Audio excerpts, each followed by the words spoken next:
always starting with the best intent. Again, a lot of these core values, I've gone into detail previously, something that we've got documented in our organization. It's something that I would say every single team member, every single person that works with us needs to also really understand what we're talking about in terms of these core values. So always start with the best intention, always start with the best intent. So and the other things that we talked about and have spoken about is about acting in the best interest of us all. So collectively, collective responsibility, individual responsibility. Yes, you can be damn good at your work or your job, but sometimes it's not enough, and most times now it's not enough. So we got to start understanding this element of how does that apply to Pathway, but also the wider world as well, the wider picture as well, and how do we as individuals act in the best interests of us all, the collective responsibility. Are you acting in the best interests of the company? Are you acting in the best interests of Pathway when you do this? Not just about your own team, not just about your own department, your own center, not just about yourself, but is this in the best interest of us all? And when you go back to that, that this will help you make better decisions. Make sure the fact that we're making the right decisions, because these are sort of checking tools of ensuring the fact that we're in the right place and we need to. So I want to move a little bit further on now in terms of this thing about getting the balance right, and getting that balance right, I think is critical. It's about right place, right time, and it's about our approaches, and absolutely vital. And in some cases, we as leaders, we as individuals, and I'm not talking about, when I say leaders, you don't have to have a title of a manager or a head or anything like that. For in terms of leadership isn't a title. So we as individuals, sometimes it's like you're in a no-win situation. You can be damned if you do, you can be damned if you don't. And there's many occasions where we as individuals, as an organization, we've got to make certain decisions, and and it's very difficult. It's a very difficult situation, and I just want to share that with you.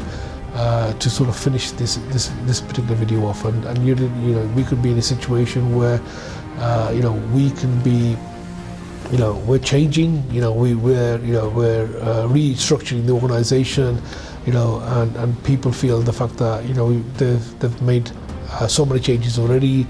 Every year they're changing the organization structure. Somebody's job title is changing, or who they report to is changing. You're creating some element of team turbulence, which we're potentially creating some gaps in our execution, in our attrition, and you could be in that position where how do you look at that? But if you don't make the change, if you don't make that element of continuous improvement, again, that could lead us into problems with execution, lead us to problems with impact, to lead us with team problems as well. And there's many of these situations where what do you do? How do you deal with this here?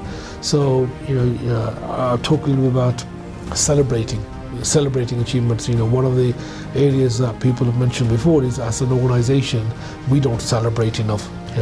We don't showcase some of our achievements.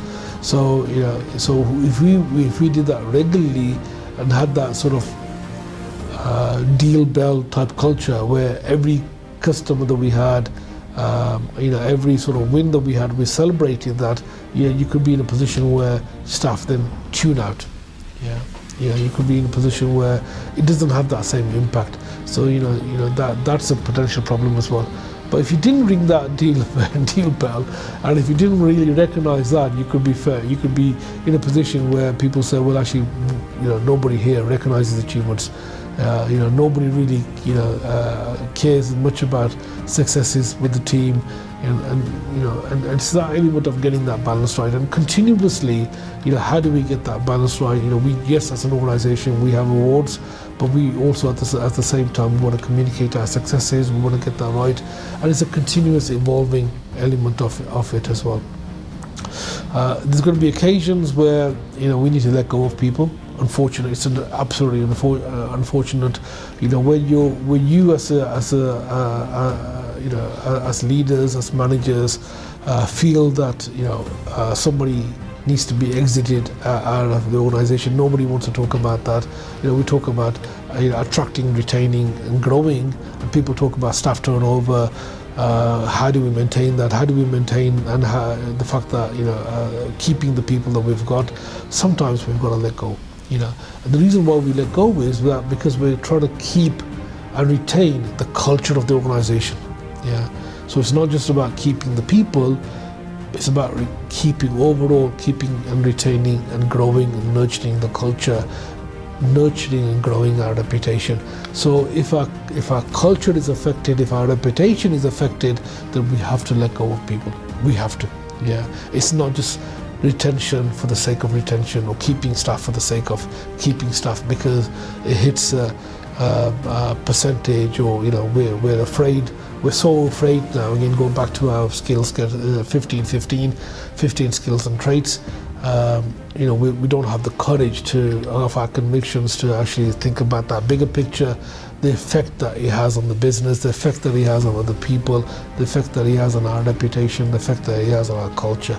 So overall, as leaders, overall as managers, overall as individuals, our job, and I see my job, number one, protect our reputation, protect our culture. That sometimes means letting go of people. That sometimes means realigning people, resetting certain things, starting again at certain things as well. Just because you're on a trajectory doesn't mean you need to stay on it. Just because we've taken somebody on, or somebody's taken on a post, doesn't mean the fact that they're going to stay there. And hopefully that individual themselves has that emotional savviness to say, this isn't for me, or I need to do something, or whatever, reach out for help.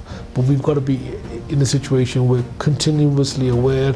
There's a lot of moving parts happening, and we're continuously aware of the fact that these are situations that's happening. There may be occasions where it could be the fact that we're making that move a bit too quick. You may feel that you allow people to have that chance. It could be a case of the fact that it's not quick enough as well. And you could be in a situation where you let it be, and that letting it be then has that negative connotation, negative effect on others, and also gives that wrong impression. It creates that fear within the organization. And we need to ensure the fact that we've got that. So absolutely vital in terms of that.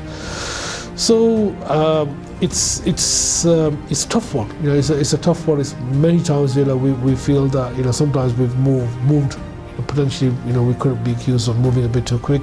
Sometimes most of the time it's been a case of us moving a bit too slow.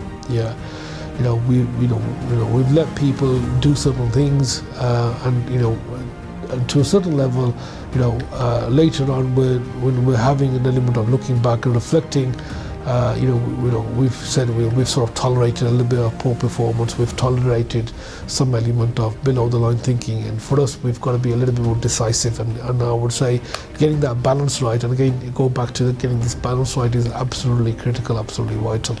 In that particular case, you are damned if you do and damned if you don't.